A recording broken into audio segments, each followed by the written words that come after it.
What's going on, everybody? Well, happy Saturday. Hope everybody's having an amazing day. Welcome to a very special Fragrance Family Saturday. Let me know if you guys can hear me all right. I got a new microphone and I want to make sure you can hear me loud and clear. I'm still waiting on Aaron. I'm sure he'll be on here shortly. He's probably getting ready, chilling. So, but how's everybody doing today? Welcome. As you know, if you couldn't tell by the description and the title in the description, we are going live with Aaron Terence Hughes today, and we're going to be talking about some new releases, some big events that are going to be coming up, some exciting things that Aaron's got in store for us. All right, everybody can hear me. Good, good. Loud and clear. Good. I'm not too loud. I don't want this. Audio is good. Awesome. That's what I like to hear. But we'll be talking about a lot of great things. Aaron and I, as you know, if you have been following my channel at all, I am a big fan of Aaron Terence Hughes. I think he is an amazing. We're waiting for the GOAT. Yes, we are waiting for the GOAT. But I think Aaron is an amazing perfumer. He is an amazing reviewer. I love watching his reviews. I've been loving his reviews longer than I've been loving his fragrances. So I'm excited for us all to have Aaron on here, get some questions going. Also, guys, just want to let you know, Super Chat is on. If you want to show some love and support for the channel, it is much appreciated. It will also, if we get a lot of viewers on here, it'll be easier for me to notice the comments as well. So, but we will try and answer as many questions as possible. I know you guys will have probably a ton for him, but some cool, exciting things coming up. This May, with him coming to the United States, to New York City for Max Aroma, which we will talk about. But I'm gonna go ahead. Let me know what your scent of the day is, guys. You know the drill. You know the drill. Let me see if I can't get Aaron on here. See if he's messaged me back. He has not, but he should be on here. Oh, SLP Beats, man. Thank you so much. Here we go. First time viewing your channel too, just subscribe. Appreciate you, man. Thank you so much. And thank you everyone for all the continued love and support, man. This channel has grown so quick, and it has nothing to do with me. It's all about you guys. Thank you so much for loving the content and showing the love.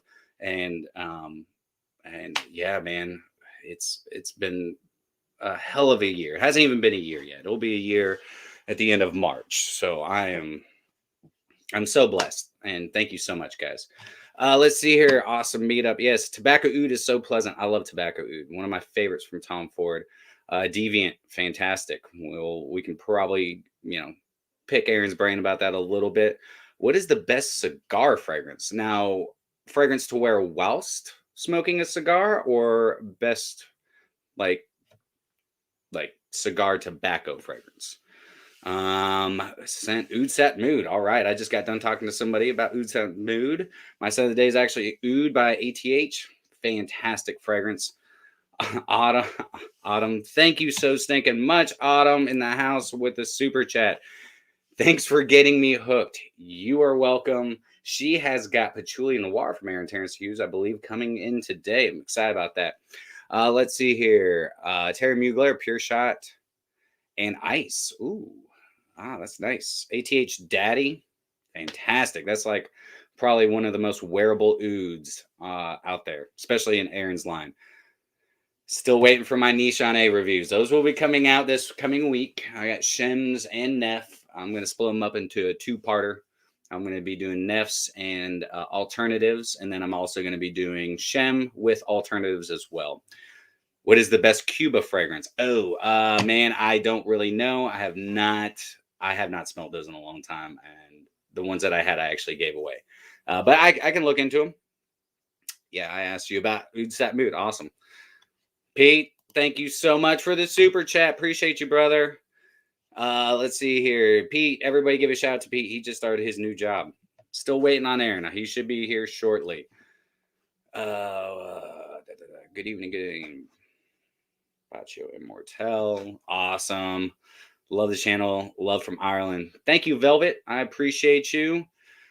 Oh, love you too. I've got hopefully I can come over. I'm looking at a trip to Ireland and Scotland in the next year or so. So I would like to knock out both. I got a lot of friends in both Ireland and Scotland. What up, Radu? Shout out. What up, buddy? Oh, all right. Scent of the day, PDM Herod. Love this right here. Please don't mention Phantom by Paco Rabanne to Aaron. He hates it. Haha. That is very true. We've had that conversation already. Try lots of, let's see here. I have not actually been able to try lots of ATH, but what would anyone recommend if ATH Slut is my all-time favorite fragrance? I mean, that is a fantastic fragrance. You're gonna want to stay tuned, honestly, because the one of them that we're going to be talking about might be the one for you. What up, Fragmentician? How are you? Velvet. Am I late? No, you are not late. We are just waiting on Aaron. If he doesn't hop on here shortly, I'll give him a ring. Trevor, let's see here. Do you know when Aaron's Raw Cherry will be available in the US? I believe, and it is going to be the 22nd of this month, so very soon. What is my ethnic origin? I am actually German, mostly German. I've got a little English in me, a little Irish, a little bit of everything. Mostly German, though. Lair de Desert Americaine. That is a phenomenal Andy Tower fragrance right there. Trigger Dawn says, oh, Aaron is in the house. All right, guys. So awesome. Let me finish up a couple more of these real quick, and we'll get Aaron in here, and we'll get whiff it and sniff it. All right. So let's see. Haze Black is great. Phenomenal. Absolutely. Cheers from Toronto, Canada. Awesome. Gabby. Gabby is the Fragmentician. Gabby, my apologies. Can you speak German? I can only cuss a lot in German. All right. So, guys, without further ado, I will have to say a friend, an amazing perfumer, one of the best reviewers out there. I'm going to bring on Aaron Terence Hughes without further ado. So here we go. Hello. Aaron, let's see if we can do this. There we go. How are you? I'm good. Amazing technology. Let me make sure I don't have you. No, you are. I can't hear you. Can you hear me now? Hold on. Hang on. Technical difficulties real quick. Are you on an iPhone? Yeah. Do you have anything? I have a laptop. Do you want me to get the laptop? Hold on, let me check this. Mic settings, mic volume. Okay. It should be something on your end. I don't know what.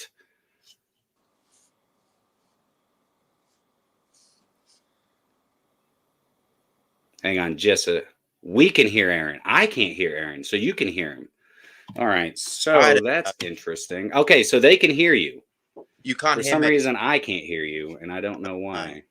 Let me... Oh, I know why. Hang on a second.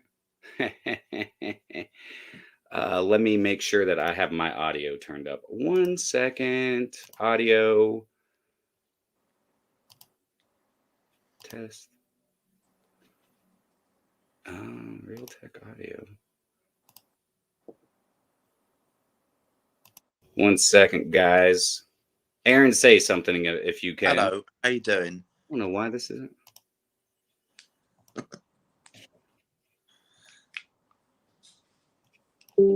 Okay, now I can hear you. You can hear me? I can hear you. Okay, sorry about that, guys. I did not realize I had my speakers turned off. My bad. All right, awesome. So my skills are not technology. No, mine.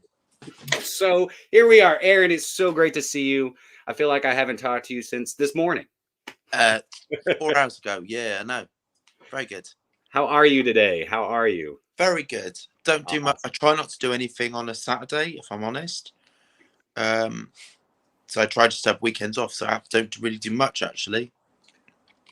Totally understandable. Totally understandable. I Saturdays are usually pretty chill for me as well. Yeah. Lots of editing, actually. But all right, man. So lots of fun stuff to talk about. I guess let's start off let's talk about your May event coming up. Oh, right. It's the first event I'm doing, and I'm releasing. I want to do a fragrance that's for events only.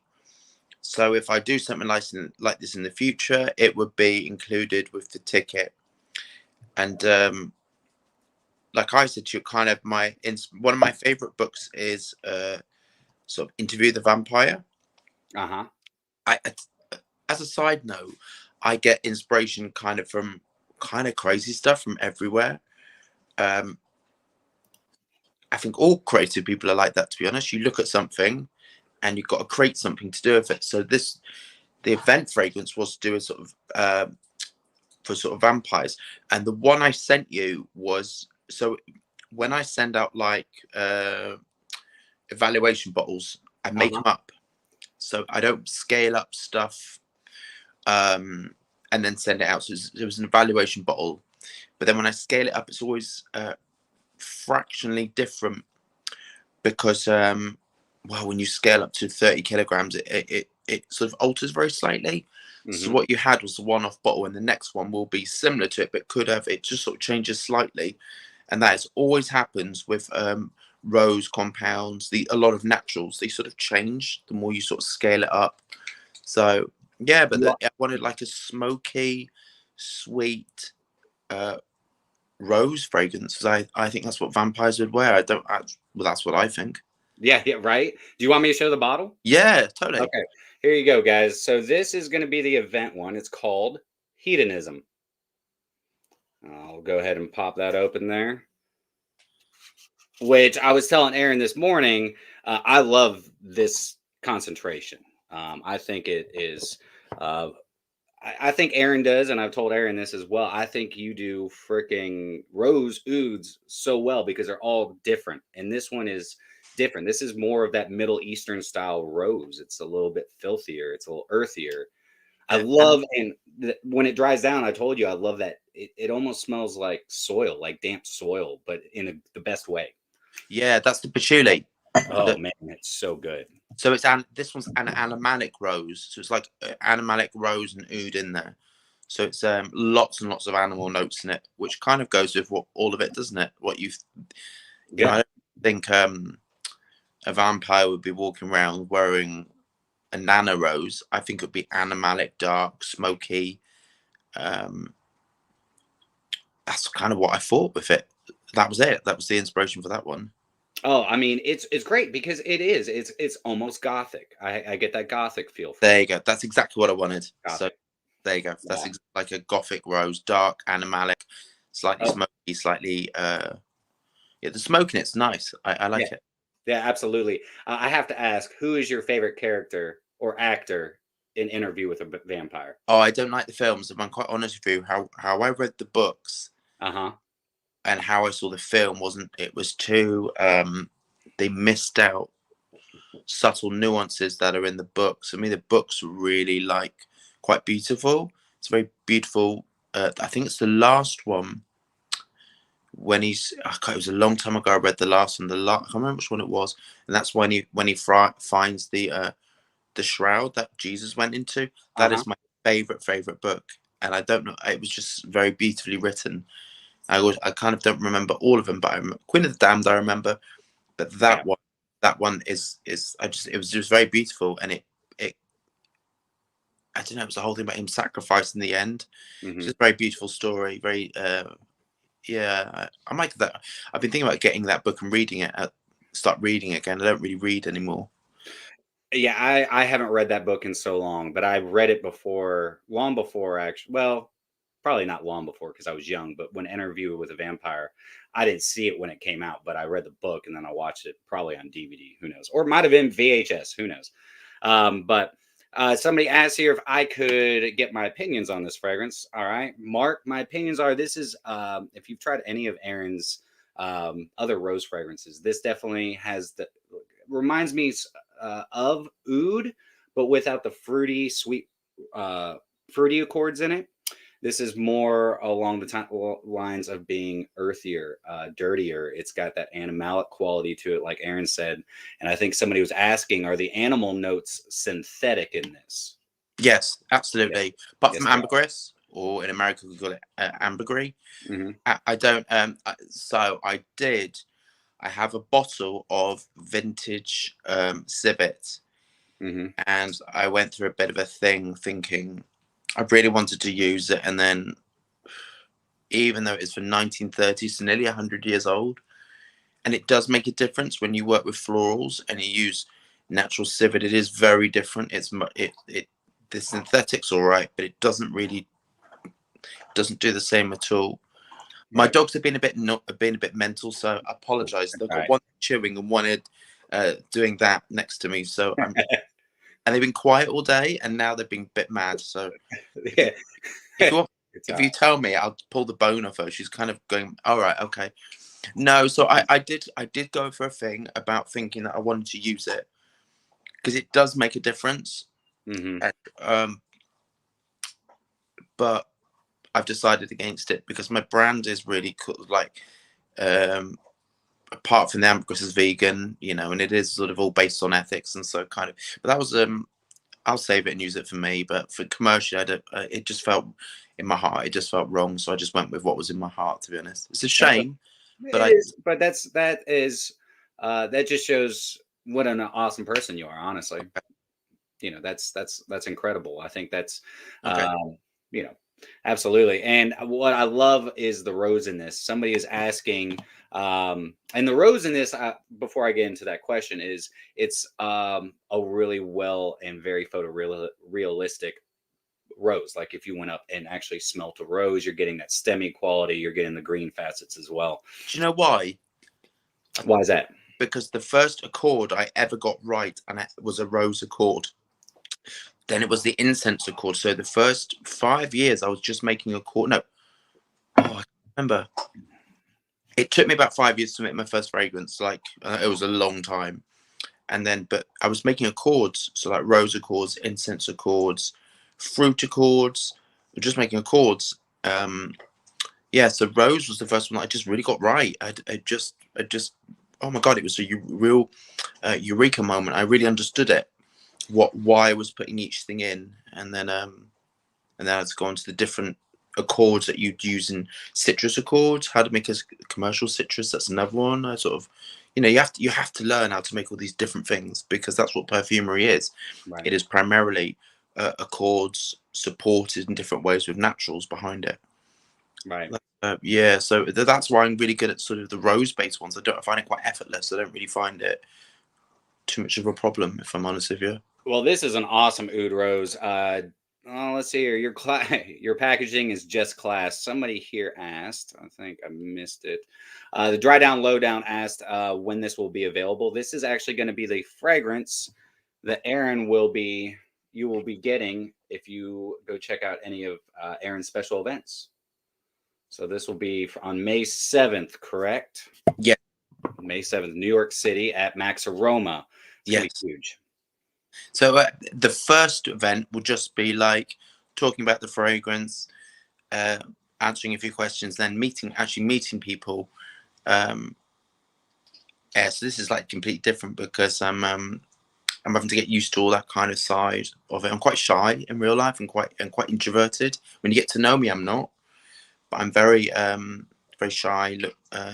Yeah. So this is going to be a new thing I have to experience. Yeah, no, I think it'll be, I can't wait. I mean, yeah, you know, I think it's going to be awesome. And you can get tickets on Eventbrite. That's right. Yeah. So, yeah, and they're $100. So that is, you know, meet and greet, you know, hang out, whatever. You get Hedonism, which I would say probably is what, like a $200 value? It would be the same because it's rose and oud. It'd be the same price as Onyx because it's. Okay. So, yeah. That's what, yeah. That's incredible right there. I mean, that's And then you're doing the US release. Yeah, which is now I have already developed it last year, but I want to revisit it and just see what I think about it because that's kind of what I want to do. So I'm going away to work on that to see if it is, to see if I'm happy with it, to see if it's something I want to change. I kind of have an idea that if it's an American release, I know what that demographic, what people from America, they really love. They have a definite thing that they like, and that's in the reviews, you see. So I'm thinking about going and rework, but it was very nice. That one is based around elves, so kind of like I went through this whole thing about like Lord of the Rings and like I love the elves, so kind of what the elves wear, and so that was like an elvish fragrance. So that smells very natural, incredibly natural. Smells of, it's not natural. It has aroma chemicals in and essential oils and all the rest of it, and oak moss in, but it smells incredibly natural and like what you'd imagine an elf to wear. Right. Huh. Yeah. That's awesome. Right here. So, are there no events in the UK coming up? We may do, but we may do. I don't know. I don't really plan anything. It's kind of like I was going to do this last year, so I may do something in the UK. I don't really know, to be honest. It's kind of I don't really know. Okay. Yeah. I mean, time will tell. Time will tell. Yeah.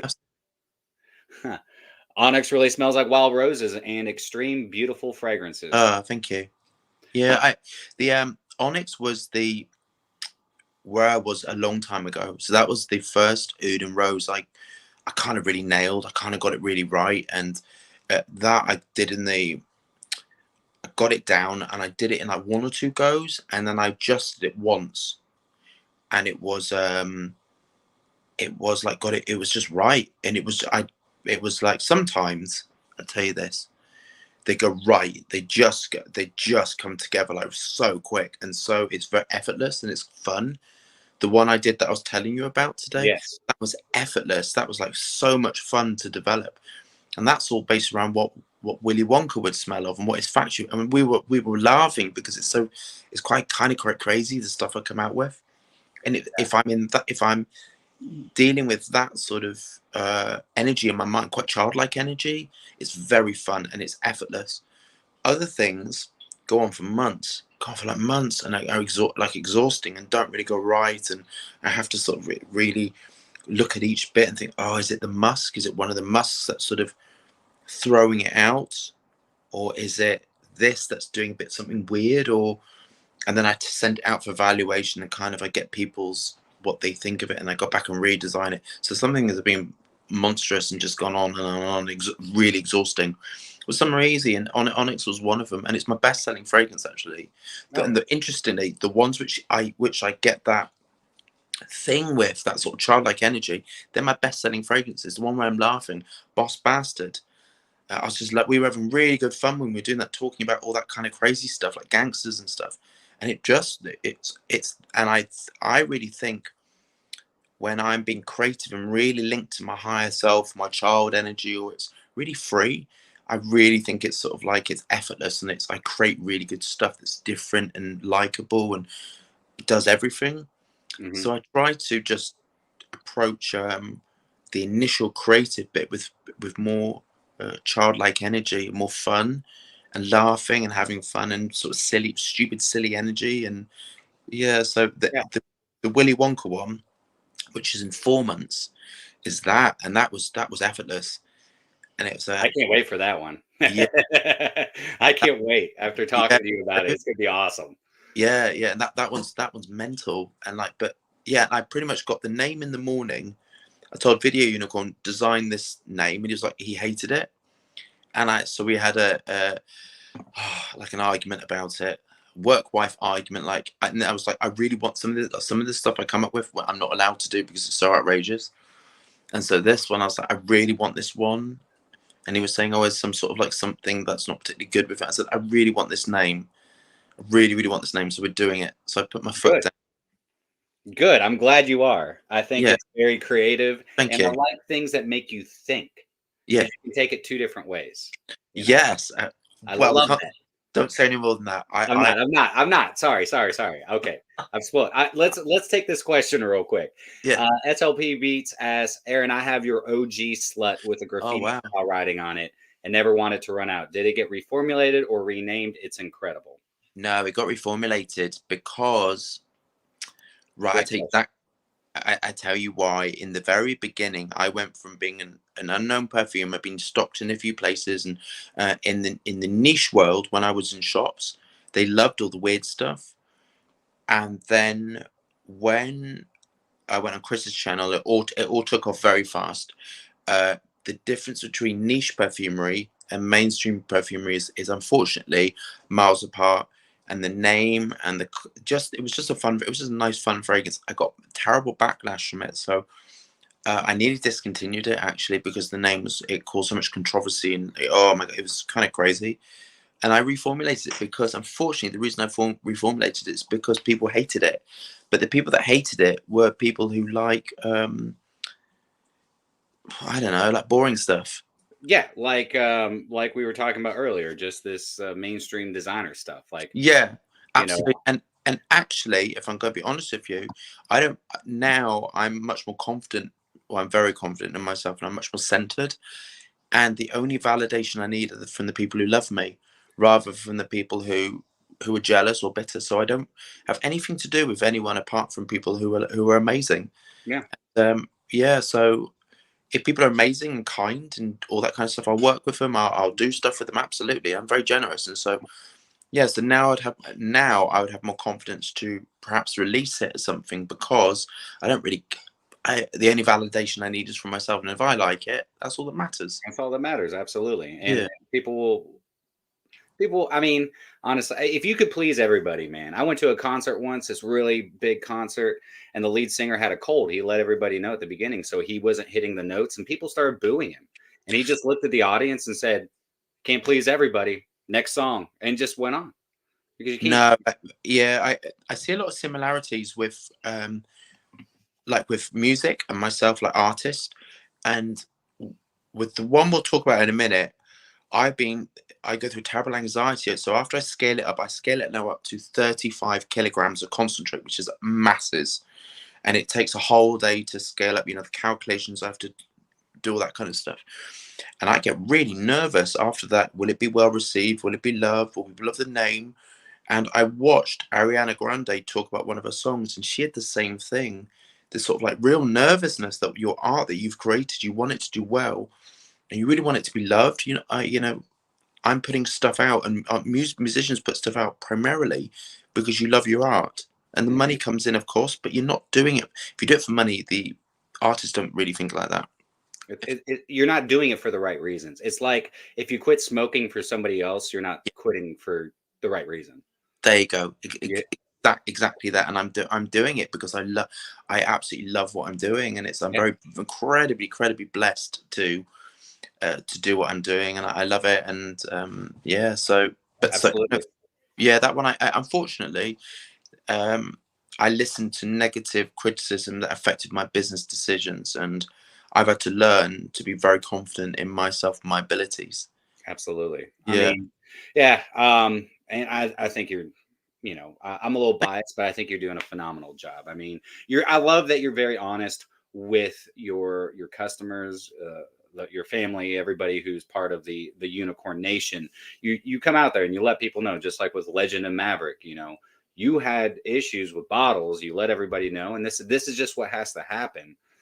But Oh, I part of having Asperger's is you're kind of very blunt and honest. It's not within my nature to lie. It's not within my nature to not. But that is who I am. Is very blunt, very honest. I'm not. I've learned how to be softer, and so I have a filter. I'm trying to be softer as a person, so I'm not sort of so blunt. Like on the original Chris's videos, when I look back at that, that is someone with Asperger's just being very honest, and I didn't particularly think I was offensive. I just was being honest. I was asked my opinion, and now I've had to learn to kind of not to be so 100%, to tone it right down, and I've had to learn really quickly how to what is the correct way to always be softer and do it from a more of a loving attitude rather than this smells yeah. XYZ. Exactly. Absolutely. Well, let's see. I'm going to get caught up. Let's see. So hedonism, I do believe, is just going to be for special Yeah, events. No, you can't buy it in the no, UK. not at all. Um, all right. Let's see here. I like this one right here. Thank you, Shannon. Good on you, Aaron. You do you because you're an amazing person. Haters just mean you are doing something right. Yeah, that's all very good, but if you go from a very quiet life when you're private and you're not used to it and you get it, there's a period of real adjustment that has to take place, and you have to really work on real confidence in yourself, and working on your value of yourself, that the validation comes from within out. And then I just sort of see them as I see people who are hating me. I don't read anything anymore. That's kind of took a lot of training as well, so I don't kind of know what goes on outside the small group of fragrance people that I'm sort of associating with. There's kind of a small group of us which I'm comfortable with, but you know, you have to really train yourself to be focused forward and not sort of look outwards, and not be tempted to look on these awful fragrance sites. So as a side thing on that, I won't ever go on fragrance sites and comment or put anything.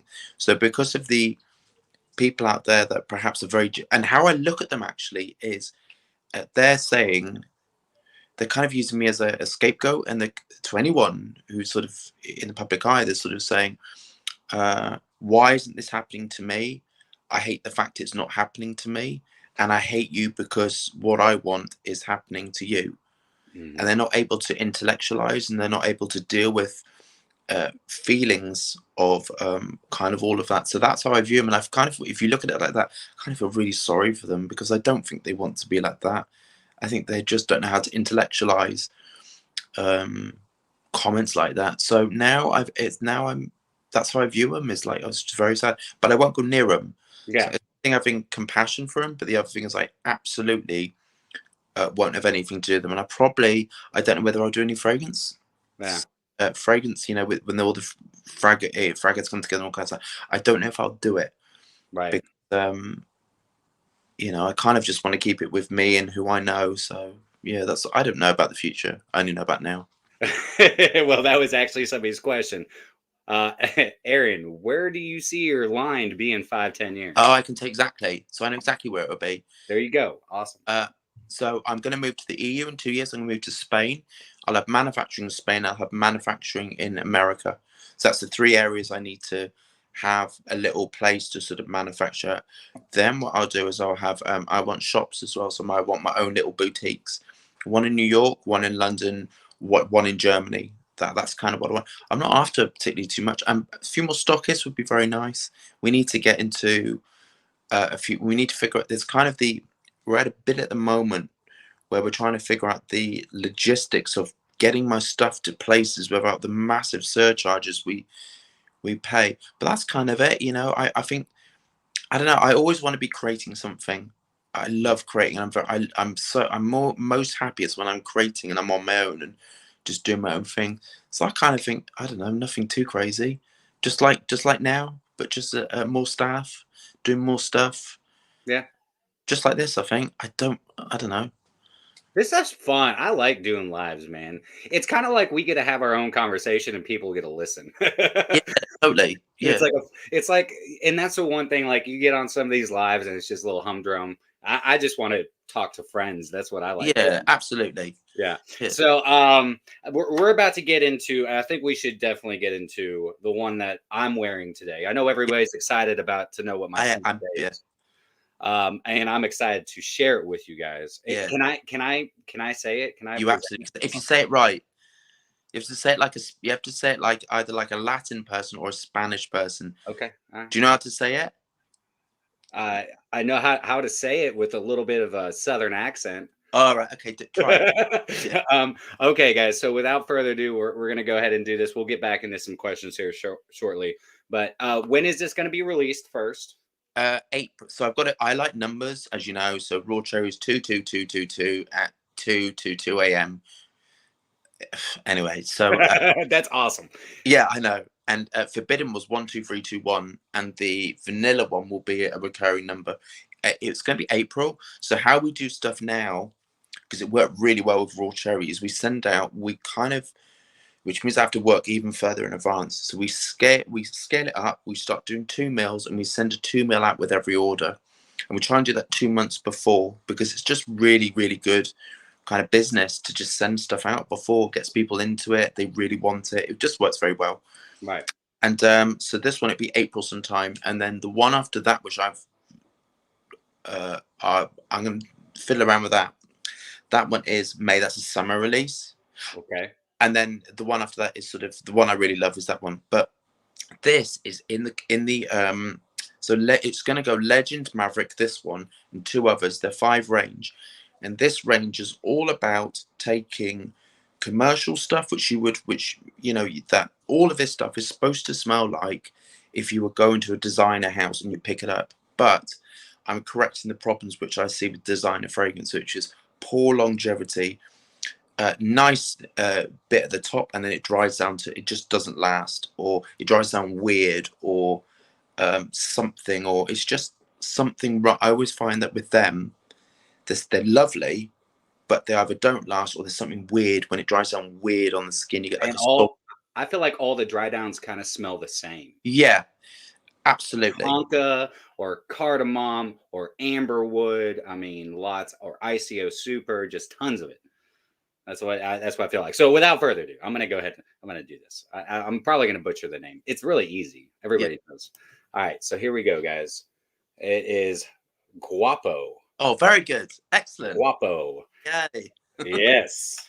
So he named it after me. He doesn't admit it, but I'm taking credit for. I'm just kidding. He didn't name it after me, but it is Guapo, guys. Guapo, handsome. And I'm going to go ahead and spray a little bit more on this. So I mean, I'll do it with you. Oh, it's all right, guys. So let me tell you a little bit of what I get out of this fragrance real quick. All right. So this is Aaron's vetiver fragrance. This is your first vetiver, based fragrance. So this is extremely fresh. It's very, it's got a nice sweetness to it. The vetiver is so well done. Even if you're not a fan of vetiver, you're gonna like this.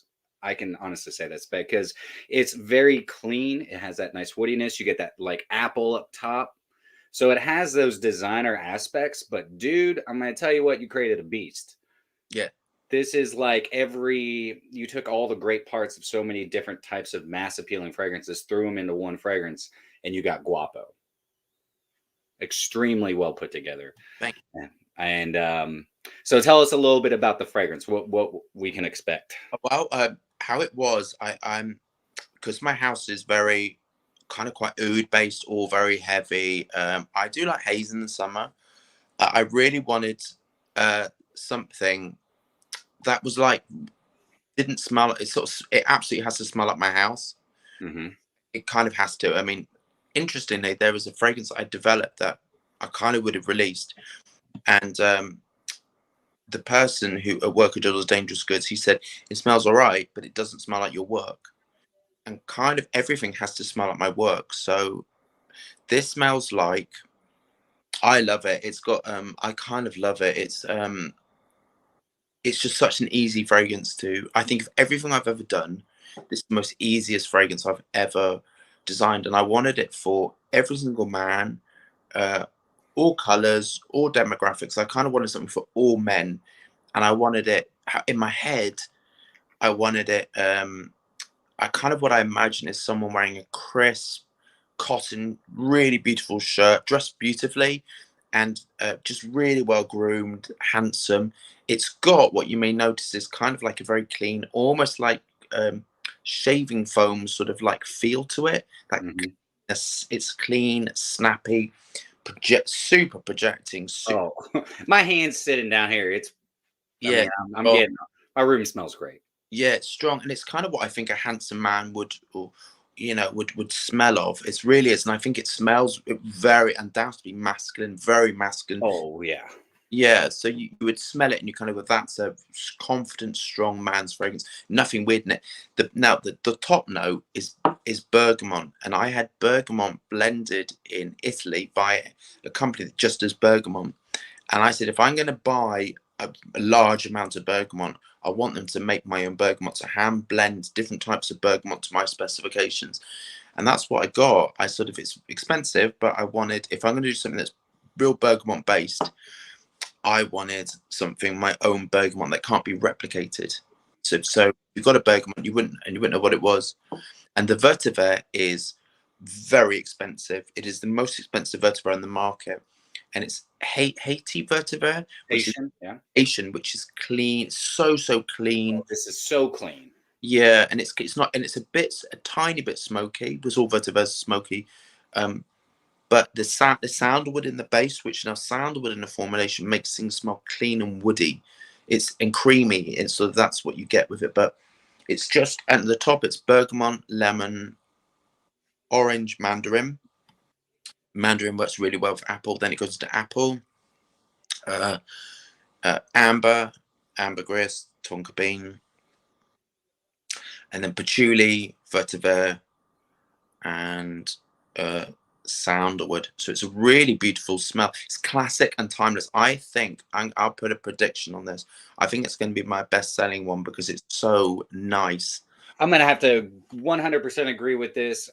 This is Aaron's most mass appealing, unique, mass appealing. When I say mass appealing, I don't want everybody to think, okay, let me put, this is the best way for me to put it. Anybody seeing this in the future. This is a designer fragrance done right. Yeah, I totally agree. Straight up. I mean, it's, if you're looking for performance, you're looking for all that, everything that you're looking for in a fragrance, this has got it. And this, somebody's asking for which season, I would say this is all year round. I think you could wear this all year, anytime. This is for all men, all seasons, everything. So anyone could wear this to anything. And I wanted a fragrance that was my this is my signature fragrance. So kind of all of them, this is the one where if you think, I love it. If you think, what would I wear on my day off? Or what would I wear to the gym? Or what would, I'm speaking to myself, what would I wear if I went for the restaurant, if I went on a date? It kind of fits every demographic in every situation. It's kind of enough projection to be, to kind of, give you that projection, clean projection as well. Doesn't dry down weird. Clean projection is hard because it's almost like a frequency, and it's like it in some dry downs, if they don't get the how it's projecting right by supporting it with all the background notes and the aroma chemicals, it kind of goes weird. It kind of smells dirty. You get like a dirty, stale skin smell. Yes, but absolutely doesn't. Yes, this there's also like a little bit of a spiciness in it. And what is that coming from the vetiver? Yeah, no, I can't think what that is offhand. Oh dear. But No, it's a very clean spice. It's not like a black pepper or anything like that. It's just got that fresh spicy quality to it. I can't think offhand what that is, but I know what you mean. It's like yeah, I can't think what it is offhand, to be honest. Yeah. So late to the party, we are talking about Guapo. This is the April release. It'll be coming out in April, obviously. Guapo, handsome. Somebody said here, this is the reason why designer scents are in trouble because of you, Aaron. But I tell you something. It's like when I tell you, I go and smell stuff, and I kind of like, I love them. This designer scents are so nice, they're so easy, but then they go. They kind of is that thing where they just, you get maybe an hour. I think some of the Chanel ones I got maybe half an hour, and I was just massively disappointed. That Yves Saint Laurent one, I thought that was phenomenal. I love that. That was, and then it lasted me maybe 10 minutes, and I think that's the most disappointing thing with fragrance, when you spend somebody's. So when someone earns their money and goes and spends it on a fragrance, and they're tricked into the fragrance from the top note, I think. And this is what, if I'm, so this whole range, which is Legend, Maverick, Guapo, the two after, are all 80, and they're, all of them are designed to be designers done at a niche quality. So that's kind of what I'm doing next, which is solving the problems which I when I do the reviews, what I can see. So I kind of like, the Chanel ones are beautiful, but they have terrible performance. They just don't last. They don't. And you know what's funny is the one that lasts the best on my skin is your favorite, Platinum Ego East. Oh yeah, I love that. Yeah, and it's not a huge performer, but it's been reformulated, and it's still my favorite Chanel that's still being made. Yeah, awesome. I love Chanel. I think, and I kind of wish these massive houses would stop putting profit before everything and start putting out like Tom Ford. I wish they would start putting out really good quality stuff again, because it's kind of, when you put profit before fragrance, you're really not gonna get anything that lasts, gives you that thing of like 10 years ago. So I'm trying to fill in that gap, and I'm trying to do it well. Everything I'm coming up with now is like really 80 quid is kind of really well priced. It's but this one should be in the same price as Homme. But I kind of really wanted to, if I do a signature scent, I want to make it available to everyone, and I think that's 16 for that size. So that's kind of was my thinking. Is kind of I want people to smell nice, nothing weird. But this, I think, smells of a handsome man. I mean, the name is It's so perfectly suited. This is the most versatile fragrance. One of the most versatile fragrances I put my nose on. yeah. I have a lot of versatile fragrances, but this in your line is 100% like anytime, anywhere, from the gym to a black tie event. I mean, Totally. Yeah. anything. Yeah, and I test this on my brother. So he lives. I love my brother. He lives quite far away from me, and I send it down to him, and he goes, "Oh my god!" He said that is the best fragrance you've got, and he likes sort of designery stuff. So I'm testing the whole of this range on him because it's if he likes it, then I know they'll do well because this is for people who just want to smell good, who don't really know about fragrances, just want to smell good. But this one is for all men. I can't, if I'm honest with you, I can't imagine anyone not liking it. No. To be honest. No, I haven't been out of the house. Oh, actually, I have. I went to Walmart, but I stayed away from everybody. I had to go get some stuff. I had to get a microphone. Anyways, trying to make my little command station here, get it all set up. Let's see here. Let's see if we got some questions here. I love this one here. Bruce Wayne or Batman? ATH is about to shake the whole market. Fragrance connoisseurs need to be aware at least of ATH. I agree because I tell you, the weaker they make stuff, I'm going to go in there and I'm going to go in there and take their customers, and I'm going to do it better than them, and I'll do it stronger and I'll do it cheaper. Yeah. I actually went off-site yesterday and did some filming on 2 new releases that are pretty hyped. And I'll be honest with you, I didn't pick either of them up because they just don't do it for me. No. The YSL one he was talking about was Lana Weed the Lone Blue Electrique. Yes. I hear it's already been discontinued. Word on the street. There you go. And that's because the performances, that is because you get that amazing top note. The top note was phenomenal. Probably one of the nicest top notes I've, if I'm honest with you. But it went and there was nothing left on my skin. And in the comments where people saying they had to put 15, 20 sprays and it lasted 2 hours, there's something, it's the word disingenuous about that. There's something that just feels wrong to me. It's kind of like if personally, when I put a fragrance out, I want to do the absolute best that I can. I want it to perform, I want it to have projection. I kind of want it to do everything because I'm very aware that people are spending their money with me. Yeah. I'm just so aware of it that people, and I think it's such a blessing, and people are trusting me with their money. So I have that I want to do my absolute best for people because I'm really appreciative. So, but this one, I kind of love it, if I'm honest with you. I kind of think it's very awesome. It's the one. So I'll tell you when I started it.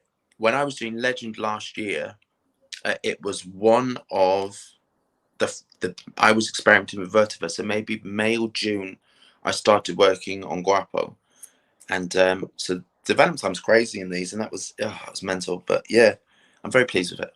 Yeah, I'm extremely pleased with it. I mean, I have a lot of your fragrances, and Guapo will definitely be one I'll be putting some more into. Today, I've been thoroughly enjoying. Oh, thank you. Smell. Let's see here. Let's see here. Okay, here's one for you. What about some more feminine fragrances, Aaron? Yeah, so I thought about that today actually. So the kind of the thing is, I know exactly what my male customers like, and men buy differently to women, and male my majority of my customers are male, and I know exactly what to make for them. I know exactly what I'm doing, and that I just know what I'm doing. I'm very confident in that. I can make anything, and I kind of have an idea about the sixth fragrance being an £80 fragrance for kind of a woman's fragrance, and kind of like but women buy differently to men. I've got to try and figure out how to do that. And to be honest, the Gardenia Blanc, I did this whole campaign with women. I gave money to a women's refuge, all that kind of stuff. It just didn't really take off. And it's a great fragrance. I freaking love that fragrance. I know, but it didn't. And I don't know why, and I wish I could. I don't know this. I don't know the shopping habits of women, but what I've smelled of women's fragrances is awful. If I'm honest with you, it's kind of like either sickly sweet, like candy floss sweets for children, or very sort of based around citronella and aldehydes, and it's just horrible. I've not smelled anything which I kind of smell and think that's inspiring. It's kind of almost like, and the only one I kind of like and I kind of admire is the, I can never pronounce this, that Maison Francis Curtijan Baccarat Rouge. Baccarat Rouge. So I kind of think that's awesome, and I kind of would rather women's, but that's crazy expensive. So I am thinking about doing a sixth one and trying a woman's fragrance in this sort of, I'm making it like a commercial woman's fragrance, but that's what I want to do. I want to give it a go. I mean, I haven't really given, I think 80 quid would be a bit more, take a chance on it. I don't know. But the problem is, it's like the labels and things is all kind of expensive when I do this, and the raw materials I buy are expensive. Right. But I would, it's something I thought about today, and why not just give it another go at £80 and do something very commercial and call it something like, give it a really like twist. I always twist a name around it. I'll tell you. So kind of, if I love sort of like I don't know if it's like controversial. The inspiration for it would be something to do when the Catholic Church burnt women on the stake. They hated a women's sort of like or body and the power that came with the woman and called her a witch and all of that. And it kind of was the name which I chose would be to do with all that kind of like I don't know how to say it without saying the name. Controversy. Not controversy. It's what the Catholic Church might call a woman who very sensual and kind of really in touch with her sort of harlot, a bit along those lines. Yeah, but I love the idea. That's the thing. I've got the thing as like I love, there was that film with Nicole Kidman was in where there were two witches. I can't remember what that was called. I love, what was that movie? I know which one you're talking about. Sandra Bullock. Oh my God, why can't I, man? It's right on the tip of my tongue. Anyways, yes, I know what movie you're talking about. That kind of thing is what I want. That it won't end up anything like that at all. But I love the way in there that women are celebrated for being powerful, and it would be, that's what I would try and incorporate, that sort of feeling that I get from it into a fragrance.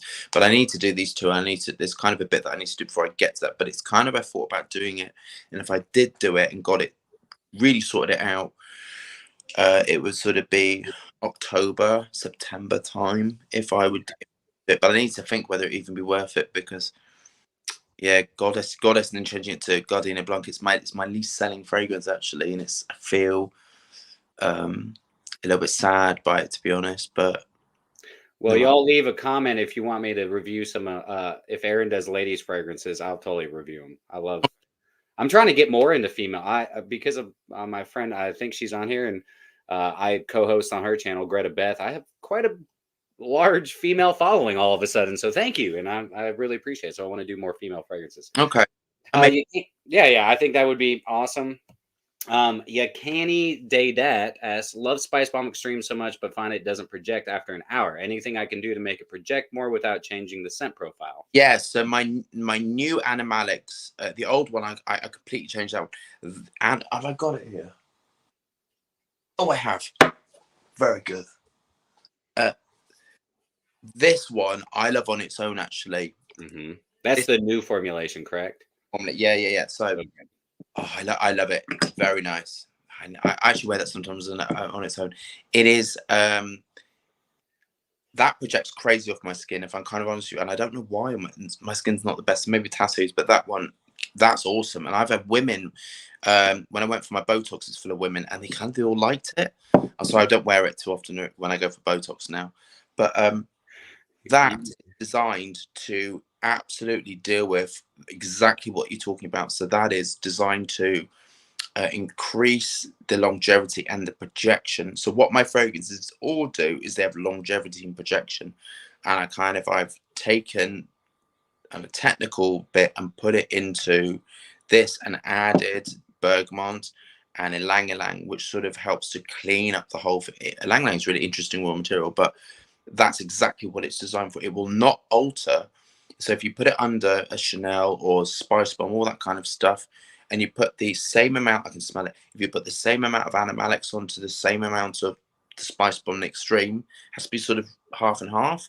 It makes it mental, and then you sort of experiment with sort of, okay, maybe 2 sprays with 4 sprays of this on the top. But I am doing something else as well to correct that problem, but we just need to get the packaging sorted. So yeah, I have both animalics. I love the original formulation. I wear that with Slut all the time. Oh dear. Okay. Well, it basically makes dirty Slut.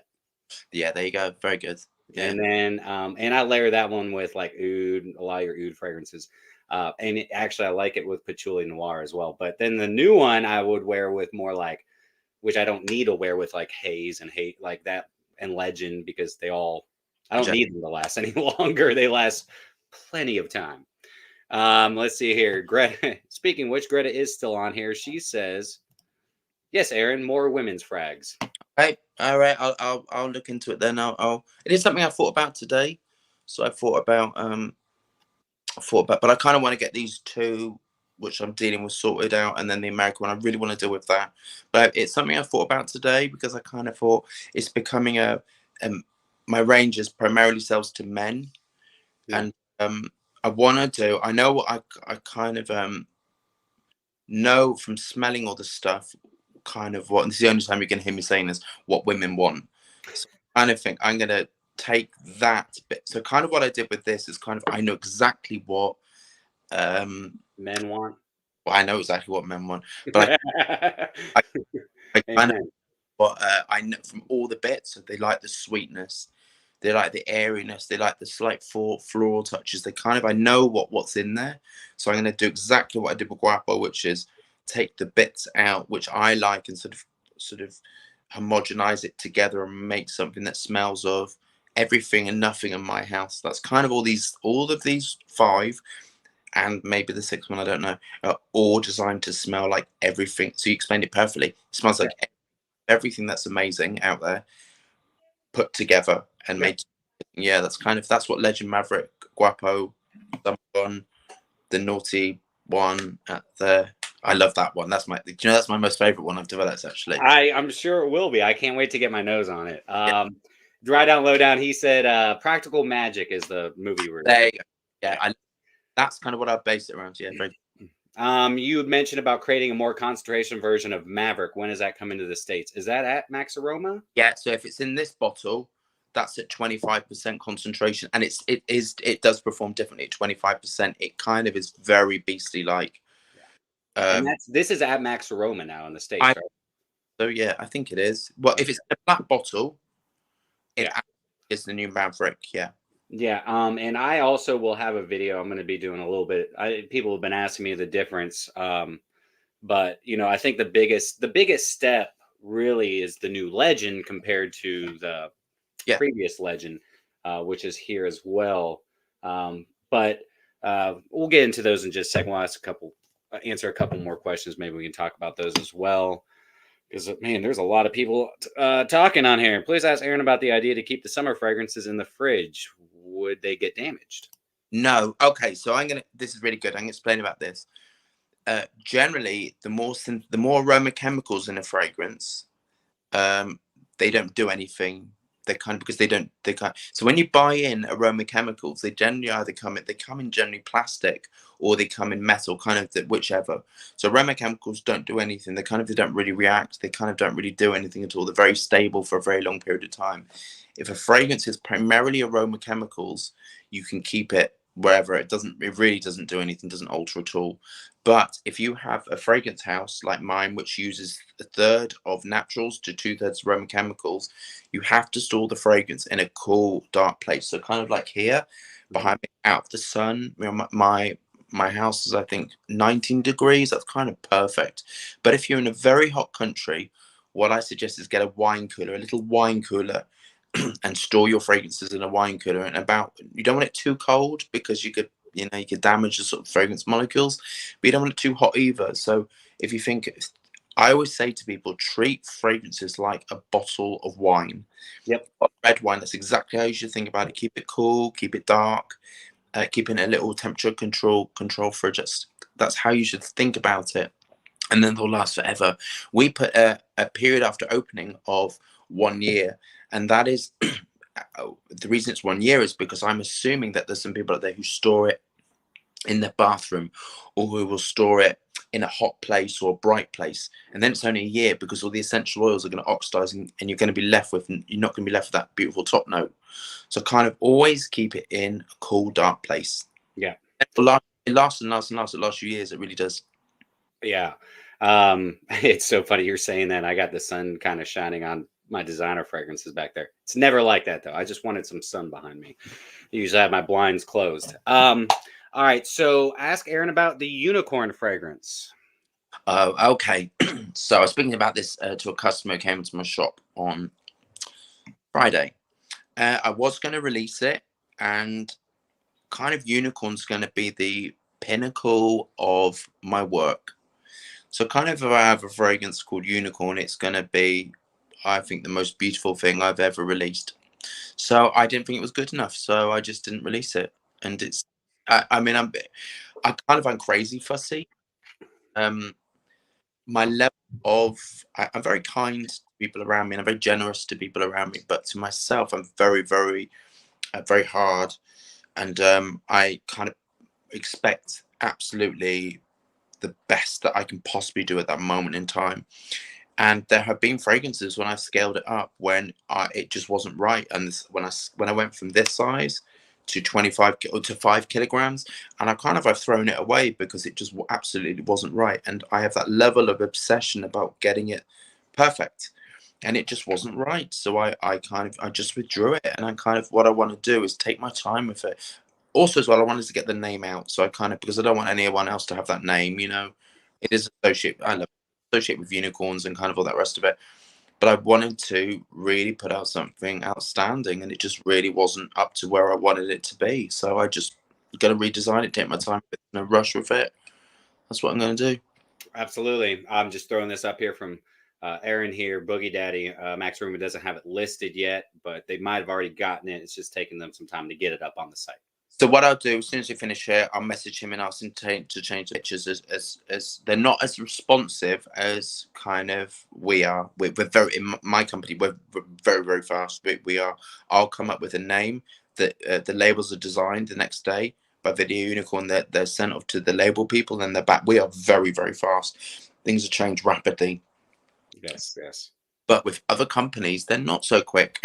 But I will, especially when he's dealing with hundreds of other fragrances. So I will message him and say, "Can you change the pictures over?" Yeah, absolutely. I just sprayed the new Maverick. Okay. And the new Maverick, as you guys know, he changed up his bottle, so they're coming in here, and there's 25% concentration. Yeah, absolutely.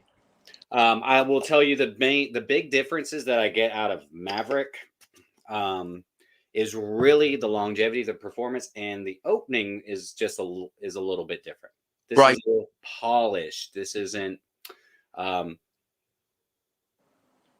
It's just a little bit. It's just smoother. That's 5% extra on top. I was quite surprised that just by increasing it by 5%, you sort of got other nuances in it, and it just obviously it performs better, but it's just more amped up, sort of a bit more full throttle and exciting. I love Maverick. That one went really well, really quickly as well. I love that. That scaled up easy. That was an easy fragrance to do. It scaled up perfect. Didn't have to adjust it. Wasn't anything frightening going on. Wasn't kind of anxious because, oh my God, it's not scaled. It just was, from the moment I started it to the moment I scaled up, it was perfect. So I love it. It's a very easy fragrance.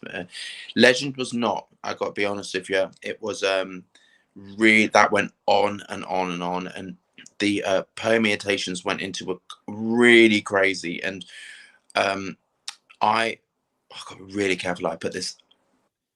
So I scaled up one version, and I scaled up 25 kilograms, which is massive. It's a massive jerry can of it. And somebody said to me, "That's not very good, and I can't smell it." And I had worked really, I was really exhausted from scaling up and developing it. Scaling up is really exhausting. You go from milligrams to grams, and in some of the aroma chemicals, like kilograms. So you're talking about big amounts of stuff. And I threw it away, and I was so gutted that I let my exhaustion, my creative exhaustion, totally listen to someone who is just whose opinion doesn't matter. They have no experience in the fragrance industry. They're not my customer, and they're a bit of a dickhead actually. So I let someone who's an idiot influence me. So now we're very different now. We're very different. So the legend now is the legend which I threw away. Well, the legend now, that this is the biggest step change. Like this versus what was in the square bottles. Yeah. They're very, very distant. Yeah. The Maverick, I would say, for me, I think that this Maverick obviously has better performance projection. I think it's the closest to the original. But it's a lot more polished, more round. It's more gourmand. Yeah. To me. And the tonka bean is done. I feel like the tonka bean in this, it is tonka or coumarin, correct? Yeah, that's right. Is a lot smoother. It's not as on that powdery side. You get a lot more of that just smooth, creamy sweetness from it. Yeah. It's really good. And now, but legend, and we will get to raw cherry here in just a second. Thomas asks, "Hey, would you mind asking Aaron if you've changed your atomizers as of late?" Yes, we're changing them again. So atomizers it's kind of oh goodness. So the atomizers I had when I rebranded came from this very, very expensive. So I don't go to cheap companies. I don't go and say, give me the cheapest atomizer. I try and go to companies which are the best in the game. And I say, give me your best atomizers. And the atomizers which I had have this ball bearing in, and their customer service was awful, very expensive, kind of the most expensive atomizers I've ever bought. And yeah, just unfortunately some companies aren't that good. So we're going again with a different company for atomizers, and this company, the spray. I told them that the things with my work is because it's 25% concentration. It's sort of like a slightly thicker when it comes out. It's not like 10% and loads of alcohol. And so the company I'm working with now, they've developed an atomizer to deal with viscous sort of like perfume, and they deal more with Middle Eastern perfumes. So it's kind of we'll be changing again, yes. But that is something that goes on behind the scene. You know, sometimes we problem solve business perfume. I can say from my point of view, we problem solve all the time. So we talk about perfume maybe 10% of the time. We talk about reviews and kind of also maybe even 5%, such a small percentage. No, we talk about reviews when I'm going up to film. That's it.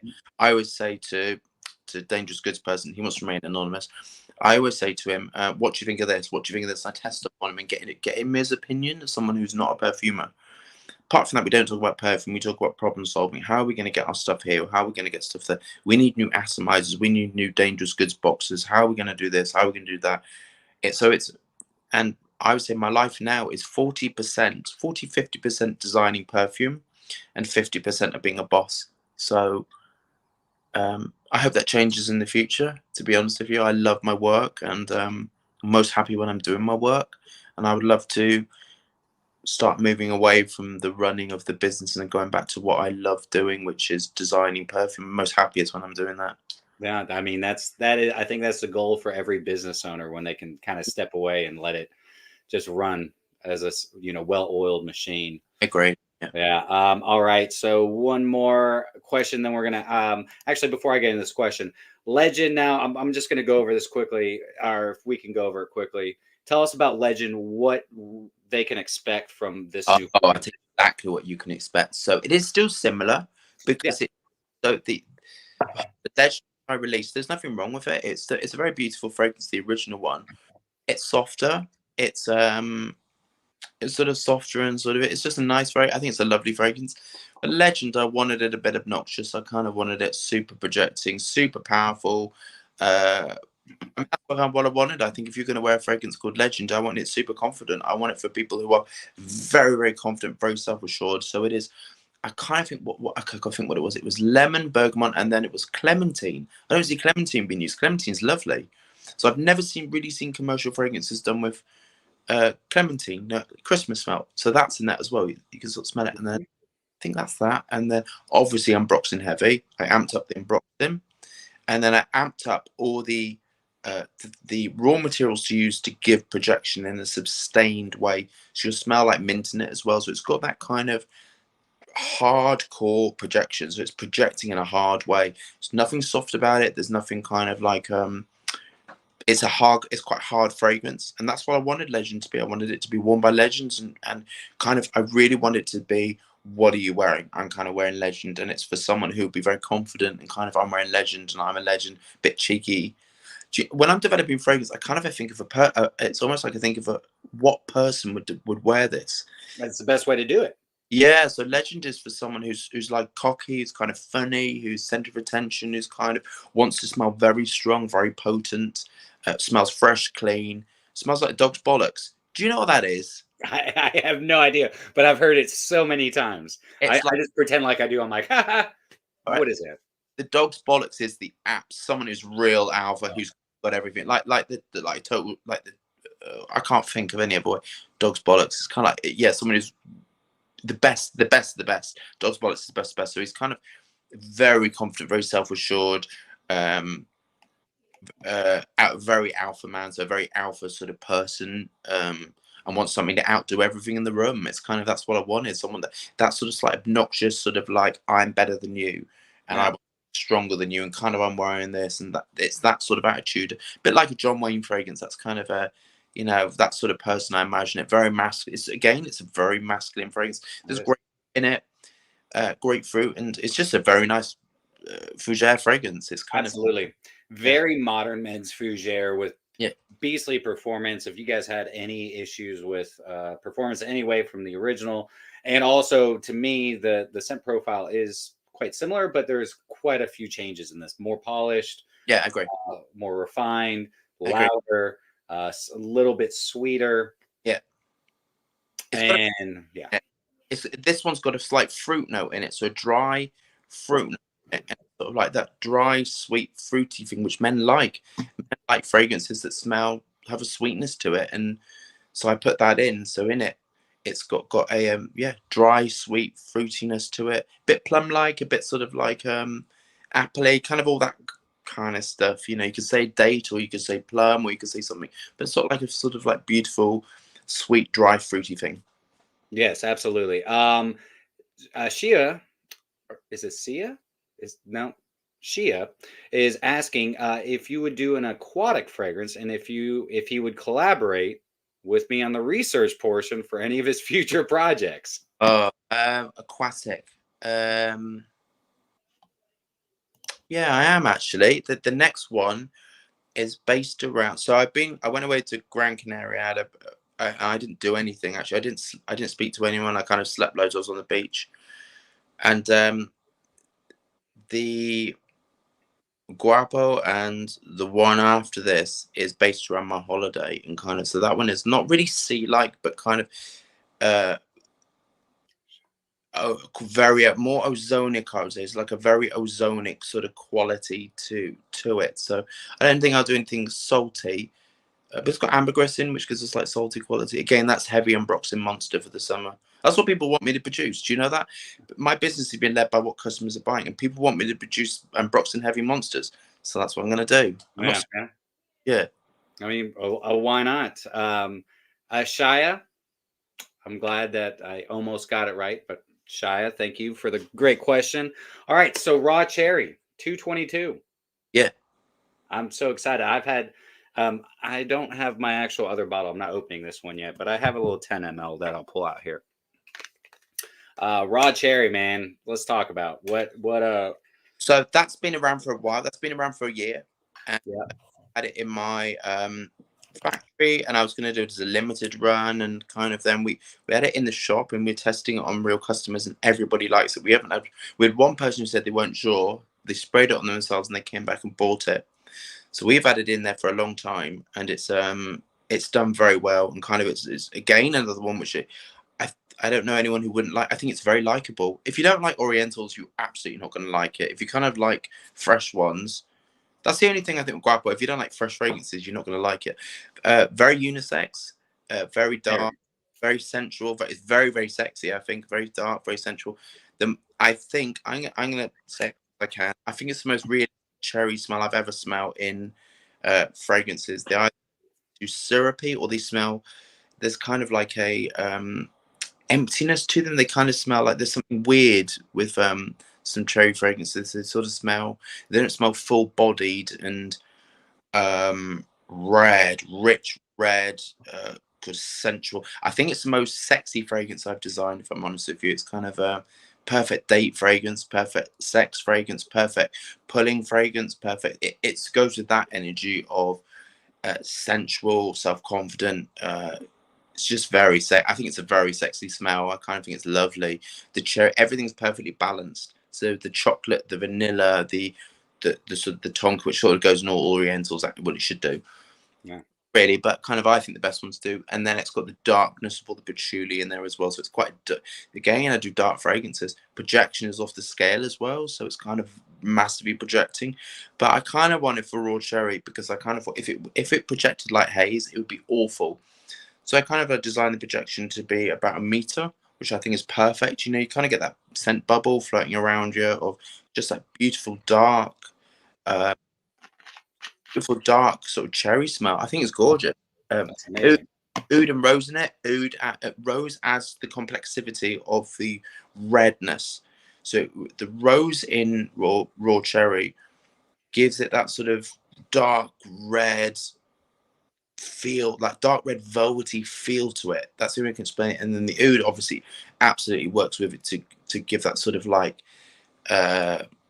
I can't explain what it would do in this, but you can just sort of smell it. It's that sort of oudy rose, but not rose at the tops. This is rose done in a different way, actually, again. So it's not, you don't smell rose unless I tell you it's got rose in it. But rose adds the complexity of the formulation and kind of just smells, it's kind of awesome. Very proud of it.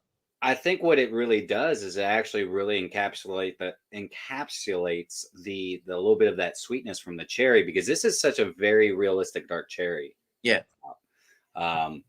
Extremely well done. Like, you know, for those of you out there that are fans of, and let me give a quick shout out, Sammy Andros in the house, also a perfumer. Oh, okay. Out of Guatemala. Yeah, he just started the first men's male-owned fragrance house out of Guatemala. Very good. Excellent. Yeah. So just want to give a quick shout out, Sammy. Thank you for joining us today, buddy. If for those of you who are fans of like Tom Ford's Lost Cherry, I think Tom Ford's Lost Cherry, and you know, I'm a huge Tom Ford guy. I think that's also one thing that that's what I fell in love with when watching reviews is Tom Ford. I've always been he's my favorite designer, fashion designer. I think he's just, anyways, I'm not going to fanboy out on Tom Ford here, but I like this so much better than Tom Ford's Lost Cherry, because that Lost Cherry was just so, I like, and I know this sounds terrible, but some of the clones that I've smelled of Lost Cherry are way better than Lost Cherry. It's a little synthetic for me. Yeah, so the thing is with Lost Cherry, I kind of think there is a it's not deep and rich. It's it's more liqueur heavy. It's syrupy heavy. Yeah, and light. It's so light. It's so like light and airy, and cherry to me should be rich, dark, sensual. That's kind of how I see it. I don't see cherry as light and airy. And cherry can also smell like a car freshener. You know this disc that you get on that when they wash your car, they put a cherry one in. Cherry fragrance smell a little bit like that sort of light airiness to it, that like acidic quality to it. And I didn't want that. I kind of wanted it dark, rich, velvety, soft, like whipped chocolate in with sort of like real cherries. That's what I wanted, a delicious, authentic, sensual, you know. I said this before, and I'm gonna say it again to you. With gourmands, I think they're very difficult to get right, because if you don't really get it right, they can smell like a pudding or smell like a shampoo. And I think gourmands done well should smell like a fine fragrance. So they just smell absolutely like the food they're mimicking, the chocolate, but they kind of should have the skill to elevate it into a fine fragrance. It should smell like, oh, absolutely, I get all those sort of notes, but it should smell like a fragrance. And some of the gourmands I've smelled just smell like food.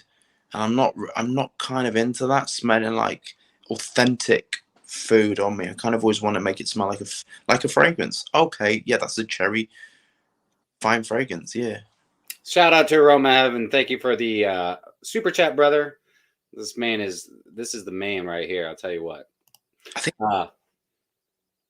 But let's see here. Yeah, raw cherry, man. I love the fact that it is gourmand, but it's not just overly sweet. It's creamy, that chocolate. I actually would not have guessed there was oud in this. Yeah. I mean, I get a little bit of just more of like the woody sweet facets from the oud. I don't get a whole lot of. There's no funk at all. No, well, I don't do that. Maybe I should one day. The thing I'm trying to do now, if I tell you my career, is like I was frightened of vetiver because, like I said to you earlier, I hadn't done vetiver, and I'm frightened. The things I'm frightened of, I'm trying to make myself do it. And the reason I don't like vetiver is because I didn't do it my way. And kind of, I do love reviewing fragrances, but I love my stuff the most because I think every perfumer is like that. I can't imagine that you would speak to a perfumer and they would go, "Oh, I love someone else's work better than my own." So I kind of love my work the most. So I just never liked vetiver because I'd never smelt my vetiver, or I'd never. So there may be some other stuff I may try and do. Like I may do an animalic, dirty smelling oud. I may do that. I mean, I may do it.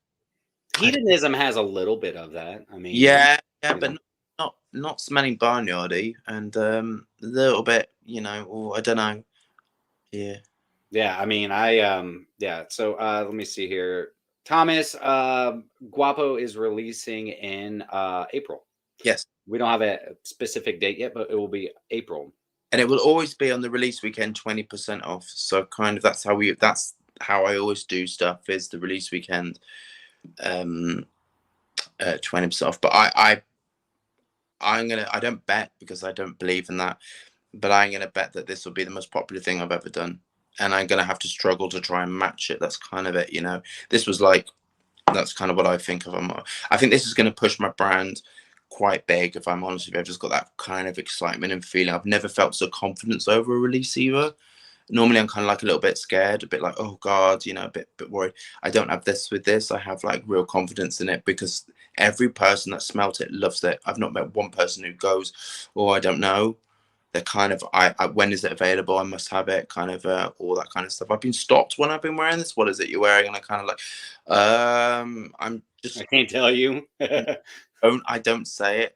I've been asked a few times before, and I said, "Video unicorn, what do I say?" And he just, I can't remember what we said, but I just mumble something and run off. Yeah. So raw cherry will be at Max Aroma on the 22nd, correct? Yeah, over, and we put a great big thing. Do not open till 22nd of the 2nd, 22. He'll have it too. Yeah, we sent over a big box of it. Somebody here says, "Please God, do a dirty oud fragrance." Really? Oh, okay. I may do it as a limited release, and I'm a bit scared of that one because I did have an oud that I was going to do something with. I had to find it, and that was like really like dirty leather smell. It was the most oud I've ever got. A bit peppery, and that was really the most animalic thing I've ever smelled. I may do. I don't know. Well, I mean, yeah. Even if you did, a one-off, just a special release or something like that. That's what I may do. I think that's more what I'm thinking about because I wouldn't wear it, so I'd just be designing it for people. Yeah. Let's see here, Aaron. Would you do a gourmand summer fragrance? I was thinking about this, so I was thinking of so I was thinking of that. Absolutely. Oh, yes, I'm doing it. Yeah, so I am actually doing the one I told you about today is 4 months time. So we try and do 2 months between releases. So we got Guapo next, and then we got the summer one, which I think I've done, but I just want to have a look at it again. And then this one, which was so fast. That was the most fun I've ever had around a fragrance in my entire life. And it's because we were laughing. We were laughing. So stupid what we were saying. I can't talk about any of it because I know it sucks. I know we're. But what we said. I was gonna say, but I did see earlier. Somebody asked about Smolder. You're not doing another run of Smolder. No, it's gone now. Yeah, it was so what Smolder was I am really thankful for Chris. I mean, He didn't have to. He didn't have to. Like, I emailed quite a few people. No one really bothered with me, and he was so generous with his time, so kind, and he just really wanted to work with me. After we met, he reviewed to back, and then I said, "Can I come up and perhaps do something?" And we sort of said, "Yeah, come up, and we'll see if we do something." And he really catapulted my YouTube career and kind of like my business. I'm so thankful to him. And it really was, I wanted to thank him. And the only way I know how to thank somebody is it cost him money, you know, whatever sales I give him a percentage of. But it was a thank you that I want to create a fragrance for you as a thank you, because I'm so thankful to him. And it kind of was a, just my nature, just to be, what can I do for somebody as a real thank you and as a gratitude thing. And it was a one-off thing. I told him that it was I just want to do it as a one-off, have a big release. I'd make a small batch and it's kind of gone. Yeah, but I'm filming with him next month, actually. That's awesome. And I gotta say that one thing I'm most pleased about in my fragrance journey is the people that I've met, like yourself, are very, very nice people. And it's like you, Chris, Fragrance Apprentice, he's very nice as well. Stephen's very nice as well. Who else? Josh. I speak to him called Josh as well. What's he called? Mr. Scent Narrative. All these people I speak to, and they're so nice. And if I wasn't for Chris, I wouldn't have all these sort of nice people around me who I speak to. I think I speak to you daily, don't I? Or pretty much, yeah. We pretty much usually Mondays, Wednesdays, and Fridays, because I'm up at 5 o'clock in the morning. So I text you, and it's like 10 a.m. Okay, fine. Yeah. So kind of that's the thing I'm most loving this journey, the way that it is. I'm just meeting very nice people, very lovely people, which is. I'll fanboy out for just a second, because when I started my channel, first of all, I never thought I'd be sitting here. Okay. Not a fucking day chance. Really? I'm just saying. Yeah. I mean, I did not expect, but I'm a very outgoing person. So, I was like, I'm going to start this channel. I really want to help inspire people, blah, blah, blah, blah, blah. And now we're here.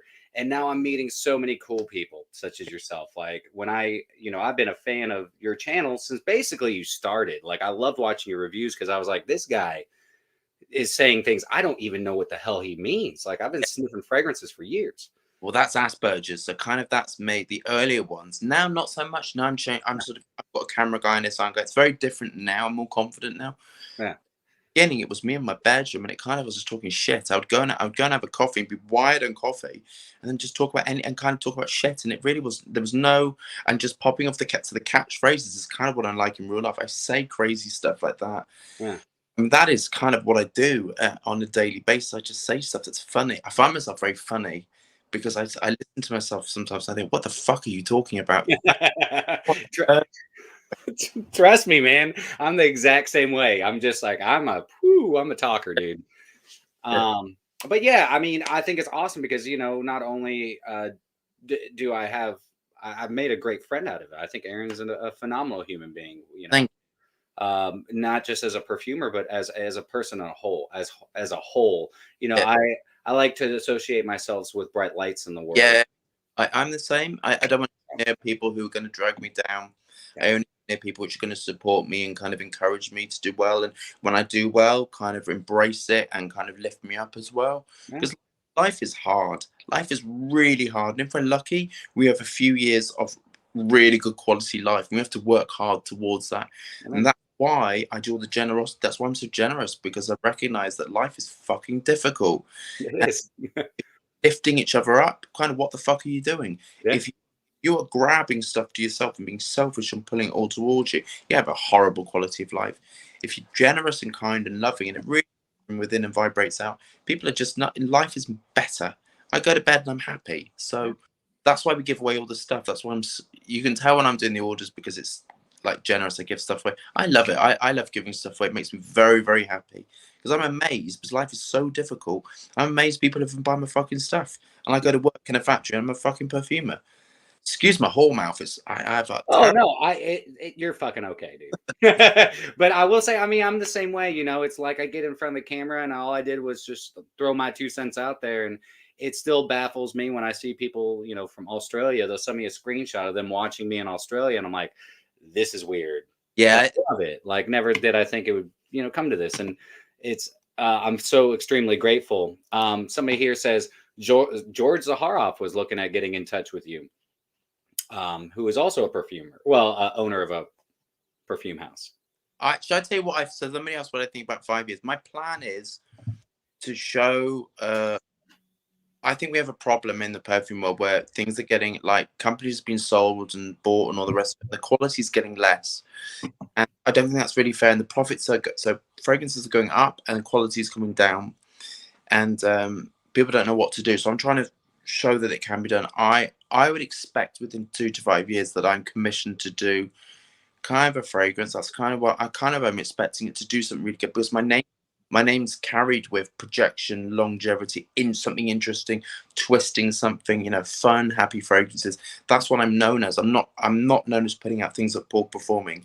It's kind of almost like too strong, some of the stuff I do, but that's my personality. So I would expect that I'd be called in to breathe life into a company that perhaps is a bit stale, doesn't know what to do. I come up with three or four fragrance names a day. Kind of like you have to. It's kind of I haven't got a problem with coming up with names, concepts, ideas. Kind of fucking mental, and I kind of think that's going to be what I'll be asked to do. And again, it's about the money. It's kind of not even about that. It's kind of, I would love to do that because to attach my name to. I've always said that I see myself more like the person I see myself more like is Alexander McQueen. The way he was, you know, working class and worked really hard and had natural talent, and he was a bit rough around the edges. That's how I feel about myself. You know, I'm kind of a bit rough around the edges, but kind of talented. What natural talent? What naturally creatively talented? That's kind of what I see as who I am. But what documentary, if you haven't seen it, I kind of see a lot of similarity. So I don't think I'll be working for a French house because I'm tattooed and I kind of, you know, I look very different to, I don't walk around in suits. I'm not speaking in sort of like a spoon in my mouth or that. I'm kind of rough around the edges, which I kind of like. But yeah, that's No, absolutely. yeah, I think that's what pulls out that's who you are. That's your uniqueness. That's your character. That's just what sets you apart. yeah, I agree. Yeah. I call myself kind of a chameleon in the sense that I can, you know, be, I can go, you know, dress up and I collect tuxedos and Do you? yeah, I have 9 tuxedos. Do you? Wow. But I used to do a lot more like black tie affairs. So I Oh, can be tuxed up, but I can go out, I can build a house. I can wear, you know, I'll camp. I'll do, you know, outdoor camping. You know, I'll sleep on the side of a mountain, I rock climb. You know, I do all sorts of stuff. And I think a lot of people wouldn't, you see me out, you know, if I'm out and about, you know, I'm dressed nice, but I think a lot of people are like, well, that guy's just probably bougie. And then the next day you could see me climbing up you know, a rock face. well, I wear this all the time, like trackies, Yeah. and don't wear anything different. Let's see here. We have one here. This is awesome. See, this is the reason that I think, you know, for me doing my channel and you being a perfumer and also doing your reviews. Just so you know, you're the person that got me into perfumery, and I want to make my creative talents to learn more about the science of it in university. Thank you for being a content creator. That is. Yeah, I've had that a few times. I think we're going to be doing. Should I tell you? Oh. Of course you. I mean, I don't know. It's completely up to you. I mean, I'd love to know. I like. It's if we can do it. I want to do this one, and we nearly did it. We've done it a few times. Video Unicorn's going to go fucking batshit crazy. What I want to do is a box, and I think I'm going to call it something like Train Your Nose Box, and it's going to be 20 aroma chemicals. So when I'm set and essential oils and stuff, probably 10 mil. And kind of when I say this smells of Ice Super, you dip a test the drip into Ice Super and smell it. This is bergamot. You dip it in, and we're going to do it as a present. But it's kind of the paperwork to go if it's nuts. We have to figure out how on earth to get it to America because it won't be dangerous goods. I want to do a beard balm as well. So I have a beard now. That's the thing I want to do is a beard balm. I'm telling you everything. I want to do a beard balm. That's the idea for that's kind of nuts. Like a. Yeah. So. I mean, I have a beard. I like beard balm. Yeah, it's like something to really soften and groom. I've been working on that as well, and kind of working on lots of stuff at the moment. But what was your question? I was going to say, you know what? Go into the beard balm. Go into the beard balm, and I'm going to just a suggestion. So as I've gotten older, as we all do, my gray hairs are a lot more Wiry. Yeah, I'm sorry. If you could create something to tame those sons of bitches, that would be great. Yeah, I have. So it's yeah, I have. So okay, perfect. This is a great one right here. Mark. Awesome, awesome subscriber, amazing guy, good friend. I think Aaron will be commissioned by a big house that is failing to turn them around. And then also this, he might do what Tom Ford did for Gucci back in the day. I've I would kind of expect that they'll because the thing is, what I come from, I did 1 year of perfumery, and the rest is pretty much, well, that's how I learn. I'm a kinetic learner. It's by putting A to B and seeing what it smells like, changing the concentrations. For years I did that and build up my fragrance sort of lab that way. So I really understand what happens, how to create stuff in my mind. I create it in my mind first. So I kind of think when you go to these big schools, you know, these big, which are attached to like all these, which are selling, what they called, feminist. So if you go to a feminist school, you're going to learn to be a perfumer by feminist, which kind of means everything smells the same. If you go to this school, everything smells the same, and they're almost there. I'm not saying there's anything wrong with it at all, but if you are trained in a certain way, it's very difficult to break free of that training, because that is, you always go back to what you know. And kind of if you come to it in a completely different way, it's just you understand the fundamentals, but then you build things in a different way, it kind of means that you're able to do things differently. And I think that the fragrance industry has become, not all, but I think it's a little bit stale, and everything sort of smells the same, and a little bit sort of, you get it, kind of, you get the same dry down, or you get this, that, the other. And I would expect that I'll be sort of commissioned to do something where we want to go in a new direction. We want something exciting. We want you to do something which is maybe a little bit risky, a little bit more punk rock, a little bit something, you know, we want to, I would have thought that, and I'd love to do that sort of, I just love to do that kind of. I mean, that's exactly what Tom Ford did. I mean, yeah, he really pulled out the fact that we are sexual human beings, and you know, he put it out there as it's okay. It's okay to be, you know, absolutely. Well, you know. my job is all my customers are straight, so I am a gay man making fragrances for straight men to pull women. I'm sure you have quite a few, quite a large homosexual audience, my friend. No, majority of my customers are straight, and I think the majority of them, I think that's what I thought that about a year ago. I thought that was fucking hilarious, but there you go. Yeah, I mean, hey, you know, and thank you for doing so. I love Kyler says Aaron is saving the art of fragrance. All the major brands are just copying each other and going for maximum profit. Nothing original or exciting. I agree, and Amen to that. Yeah, disappointing, sad, really. There was another one here. Shia, pay no mind to haters, of course, absolutely. Is Aaron's email available on his channel? I have to go take my exam. Lovely seeing both of you. I am not 100% sure of how. I think you can contact you through the website, correct? Info at aaronterencehughes.co.uk, and that goes through to Dangerous Goods. He's amazing. He is amazing. I kind of people don't see what goes behind the scenes, but that member of staff who doesn't want to be named is fucking awesome human being. I'm blessed to have him with me. Kind of like, we had a bit of a rough patch about 6 months ago with somebody stealing from my factory and then somebody else sabotaging and stuff. It was fucking crazy, and I nearly packed up because I couldn't deal with how people were taking advantage of me, and people with Asperger's are taking advantage of quite a lot. So he took advantage of someone who's Asperger's and stole a lot of stuff and was selling it on eBay and stuff. And I just didn't want to do it no more. I'm not doing it for that. And me and this other person have turned the business around, and he is fucking awesome. He's the hardest working person I've ever come across in my entire life, and he's just an awesome employee and an awesome human being. I love working with him. I think he's fucking awesome. And what I see is like how hard he works. He answers the emails. He does the Dangerous Goods. He manages the new staff that we've got. Just an awesome human being. Very, very fortunate. And when I leave to go to the EU, he's going to run my whole business. Oh, wow. Okay. Yeah. That's awesome. Something that this is a great question right here, or comment, because we were talking about this morning. I really hope Tom Ford gets Aaron to remake Black Orchid. I remember Aaron said something.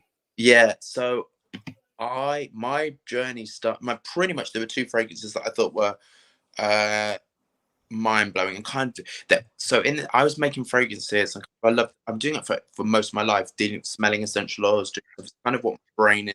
The people with Asperger's have a very senses, light, sound, and smell. All people with Asperger's have that. So I've tuned my acute sense of smell into my work now. And there was the Dior Rose one, the elixir. It was the rose. It was just the most beautiful smell I've ever smelled. Very expensive, and I kind of bought 2 bottles. when I smelled it years later, it kind of didn't have the same thing. And Black Orchid had something about it, which was, and again, I smelled it now and it doesn't. And I remember smelling and wearing it. That was before I developed my own fragrances. Like, oh, I loved it. Just absolutely beautiful, beautiful smell. And I'd love to smell the original because apparently that was like monstrous. But I would love to do a flank over it and do it well, do it fucking justice, not the shit they're putting out. Oh, that was a bit inappropriate. Not the stuff which doesn't do it justice. They're not doing it fucking justice. Kind of such the most amazing smell.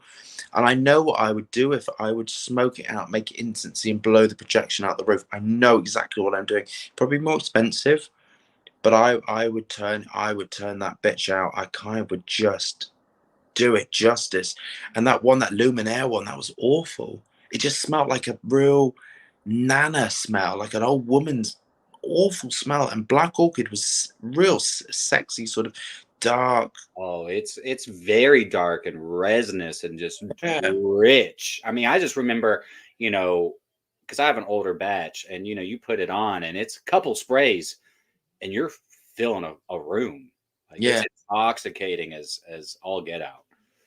Yeah, I know what I would do. I know exactly what I would do if it. I kind of would take it back to what I think it should have been. Like I would smoke it out, make it sort of slightly smoking for tonic, but not in a nauseating way. I would add incense to it, and I would make it dark, rich, and massively projecting. So they probably put it on and smell it like full. I'd make it obnoxiously projecting, but I'd project it in a dark, smoky way. So kind of it had that very dark, sultry smell. It should be it's a gothic smell to me. So again, it should have that sensuality and that darkness and smoke to it. That's what I would do to it. I wouldn't fucking nana fragrance. Yeah, no. I agree. Have you thought about expanding product line? Maybe some merch, hoodies, t-shirts, soap, something else? Well, we did t-shirts and things, and they didn't sell. But that was in the beginning, and kind of it's a massive investment, and they didn't really sell. Our factory's small, but I started my career as a cosmetic chemist, so I can make moisturizers, skincare. I can make cosmetics easy, and kind of there is something I want to do, which I told Chris about. I'll tell you when I kind of will speak to you next. But that's the first cosmetic, a beer balm I want to do. I want to base around pirates. I think I look like a fucking pirate. And then it is do a body wash. But it's finding the glass bottles. I don't want to use plastic. It's finding glass bottles. I want to do a haze body wash, actually. That's kind of what I want to do. That would be awesome. In fact, I've got somebody I want to I'm putting this out here. So if I even rewatch this, I'll remind myself. But I have somebody here in the States that wants to talk to you about some beard products and stuff like that. It's also candles. I need to do candles. Dude, I'm going to tell you what, candles is such a small niche, but there's huge profit margin in it. Yeah, it's Onyx. We nearly did it last year. We approached a company, and she was an absolute bitch. And I don't deal with that. I don't deal with, can I get your manager? I'm not one of those people. Just like, I said, you really need to Google my name and have a look at I'm a fragrance house coming to you. She was going, do you want us to formulate the fragrances? And I was like, no. I'm a perfumer and I've got the fragrances and I've developed it. So when you put fragrances into a candle, it's different. It's some stuff you can't use. Like I've developed them and they're ready to go. They've had the burn test. It's just so fucking rude. And I was just like, I'm not doing. I'm. How old am I? 47. I'm not dealing with this bitch. I was like, yeah, but we were going to do Onyx, Forbidden, and Daddy. So there were the three that I was going to put in a candle. Maybe Haze was going to go in a candle too. I love the idea of a Daddy candle. Oh, Daddy is so good. What is the story behind Daddy? Like, what made you come up with that? Well, Daddy is gay slang. You know that, don't you? Right. Yeah, of course. You could have, yeah. That was a fragrance which I was just laughing at. I thought, wouldn't that be funny as a fragrance name? Like it is just, things which I find funny. Yeah. The slut, that was funny. It wasn't meant to be serious. It was meant to be a stupid name. It was just funny. And Daddy's funny. Boss Bastard is funny. The one I've got coming to is funny. And if I find it, my sense of humor is stupid, and it comes from like British humor. And so slut is just funny, and Boss Bastard is funny. What's the other one I've got that's swearing? Oh God, if I could have my way. Boss bitch. Boss Bitch, yeah, that's funny. It's not like I love the Boss Bitch rapping, all that kind of stuff. So that's a bit different. But I don't know why. I mean, I use all these words. It's sort of incorporated into my demographics. So that's it. It was kind of the daddy of all fragrances, something which a confident older man would wear to smell delicious. It's kind of it. That It was it. really is. I Yeah, mean, that is one of the cleanest yeah, ouds that you have. I mean, yeah. it's fresh. It's very well done. Somebody here said, "Does Black Orchid really need to be remade?" It doesn't need to be remade. It's not what it used to be. No, and it's kind of I think it could be pushed into, because there's technology around now, raw materials around now, which weren't around when Black Orchid was done. So it's kind of incorporating these beautiful raw materials. I would turn it woody as well. I would turn it real, like dark woodiness to it.